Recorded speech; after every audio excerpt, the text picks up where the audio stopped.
اچھا، دوسرا خاص طور پہ یہ تصوف کا اصول ہے کہ یہ لازم ہے مردوں کے لیے کہ اپنے شیخ کے ساتھ سفر کریں، چاہے 3 دن کا 4 دن کا. اور ایک طریقے سے دیکھا جائے تو یہاں ہمارا ایک طریقے سے بھی ایک قسم کا سفر ہی ہے، یعنی ایک 3 دن کی مستقل صحبت. اور جب ہمارے کو کوئی اور کام نہیں ہے، کیونکہ اپنے مقام پہ ظاہری بات ہے شیخ کی اپنی 10 مصروفیت ہوتی ہیں مختلف امور میں، لوگ آ رہے ہیں، لوگ جواب دینے مختلف مل رہے ہیں، تو وہاں ہمیں اتنا 1 to 1 ٹائم نہیں ملتا. مثال کے طور پہ اب ان کا ایک سوال ہے تو اب میں بیٹھ کے جواب دے رہا ہوں نا، کیونکہ یہاں مخصوص لوگ ہیں، چند لوگ ہیں، 70 80 100 جو بھی. تو یہاں تو اسی عام طور پہ سفر میں ہم بھی جاتے ہیں تو 20 25 لوگ ہوتے ہیں صرف. تو وہ 20 25 لوگ پھر بیٹھے ہیں 24 گھنٹے، پھر رات کو کوئی بات ہو گئی، کسی کا سوال ہو گیا. تو شیخ کے ساتھ جب ہم سفر کرتے ہیں تو ہمیں ایک تو شیخ کی توجہ بھی زیادہ ملتی ہے. ایکچولی وقت کم ہے، مگر بہرحال یہ موٹی موٹی چیزیں نا جو میں آپ کو بتا رہا ہوں، آج نہیں، آپ کو ہو سکتا ہے کہ 10 سال بعد یہ چیزیں جب آپ کو اس سے پالا پڑے تو یہ چیزیں آپ کے ذہن میں آ جائیں. شیخ جو ہوتا ہے وہ اپنے تمام متعلقین پہ توجہ دیتا ہے. یہ ایک بات ہے. جیسے ایک باپ ہوتا ہے، اس کے اپنے تمام بچوں سے اس کو محبت ہوتی ہے. ایسا نہیں کہ ایک سے محبت ہوگی باقی سے نفرت ہوگی یا کچھ، تمام بچوں سے اس کو محبت ہوتی ہے. تو مگر شیخ بھی انسان ہے، جو ظاہری بات ہے جو ساتھ ہے جو سامنے ہے، تو قدرتی طور پہ اس کی طرف وہ زیادہ متوجہ ہوتا ہے. اور وہ سفر میں یہ نعمت اور زیادہ ہو جاتی کیونکہ ہم لوگ مستقل ساتھ ہوتے ہیں. حافظ نثار صاحب ہیں، بھائی رضوان صاحب، یا جن لوگوں نے ہمارے حضرت کے ساتھ ہم لوگ جو سفر کرتے تھے، اب حضرت کی طبیعت کی وجہ سے حضرت ہمارے سفر نہیں کرتے، محمد الحمدللہ پہلے بے تحاشا حضرت کے ساتھ سفر کیے ہیں. اور جو حضرت ان اسفار میں جو دیکھا، جو سیکھا، یا یوں کہ جو پایا، وہ بالکل ایک مختلف چیز تھی. وہ اپنے مقام پہ وہ باتیں کہیں سے گزرے تو ماشاءاللہ ہمارے حضرت کی تو بہت اللہ نے علم دیا ہے مختلف شہروں کے بارے میں. یہ جی گرگشتوا ہے یہاں، نصیر الدین ہاں وہ گرگشتوا ان کا وہ گاؤں وہ ہے گرگشتوا کا، اٹک کے پاس ہے، گرگشتوا کہتے ہیں اس کو. تو بہرحال ان کے حالات جہاں سے گزرے تو وہاں کے اس بزرگ کے یہ حالات، اس بزرگ، مگر وہ کبھی آئے کہ جب وہاں سے گزر رہے تھے تو آیا اچھا یہ جگہ، یہ جگہ، یہ جگہ، ان کی یہ تاریخ، ان کی یہ تاریخ. تو وہ بہت سارے اس قسم کے علوم نا آدمی کو اس وقت پھر ملتے ہیں. پھر جیسے میں نے عرض کیا، بہت ساری چیز ہم جب شیخ کے پاس ان کی خانقاہ میں یا کہیں جاتے ہیں ملاقات کرتے ہیں تو ایک بڑا کنٹرولڈ انوائرمنٹ ہوتا ہے. ان کے باقی عمل 24 گھنٹے کے عمل ہمیں نظر نہیں آ رہے ہوتے. سفر کے اندر یہ ساری چیزیں کھل رہی ہوتی ہیں، ہم دیکھ کے سیکھ رہے ہوتے ہیں کہ مختلف لوگوں سے مختلف چیزیں جو آ رہی ہیں، پرابلمز آ رہے ہیں، وہ شیخ اس کو حل کس طرح کر رہا ہے، اس کا رویہ. یہاں جو ایک بڑی تربیت ہوتی نا، وہ شیخ کو دیکھ کے ہم اخلاق سیکھتے ہیں. اخلاق کیا، یہ بڑا امپورٹنٹ چیز ہے. درگزر کیا ہے، نرمی کیا چیز ہے. وہ جو پریکٹیکلی ایک تو ہوتا کہ جی آپ نے بیان کر دیا اور بس ہو گیا، اور ایک ہے جب ہم نے خود، مثال کے طور پر مجھے یاد ہے ہم ایک سفر پہ گئے ہوئے تھے، ہم نے وہ رائیونڈ سے گئے ادھر منگورا سے خانقاہ سے راجیہ، پھر واپس کراچی آئے. تو جب واپس آئے تو جو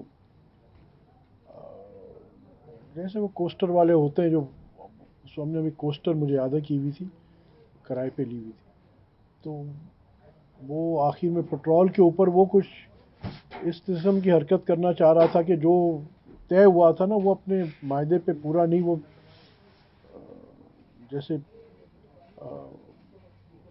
سمجھو کہ 10 لیٹر پٹرول اس کا بنتا تھا تو وہ کہہ رہا تھا نہیں جی 20 لیٹر ہونا چاہیے. وہ تو ساتھی کا جو اس سے ڈیل کر رہا تھا وہ ذرا الجھ گیا، بھائی یہ تمہارے معاہدے کے خلاف ہے اور وہ سب ہے. تو حضرت تھے، حضرت نے اس کو کہا کہ بڑا کہ بھائی کیا فرق پڑتا، تم جہاں اتنا سفر کیا ہے کہ تھوڑی سی نرمی کرو اس کو، یار دے دو اس کو ایکسٹرا دے دو، جھگڑا مت بناؤ۔ یہ بھی یاد رکھیے کہ فقیر اپنے آپ کو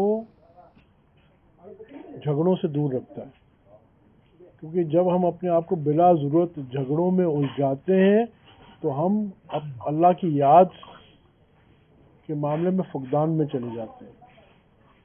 خود بخود ظاہری بات، اگر آپ اختلافات میں اور چھوٹی چھوٹی رنجشوں میں پڑے رہیں گے تو آپ کا فوکس کبھی ذکر کی طرف، اللہ کی یاد کی طرف نہیں ہوگا، بس آپ اسی میں آپس کے اختلاف، چھوٹے چھوٹے جھگڑے۔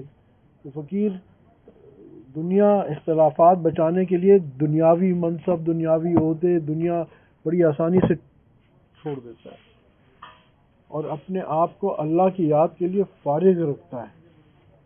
مگر یہ چیز بھی تبھی پیدا ہوتی ہے کہ جب اس کی شیخ کی توجہ ہوتی ہے اور اس کی روح کی زمین میں وہ گداز پیدا ہو چکا ہوتا ہے۔ یہ تبھی کہہ دینا آسان ہے، کرنا مشکل ہے۔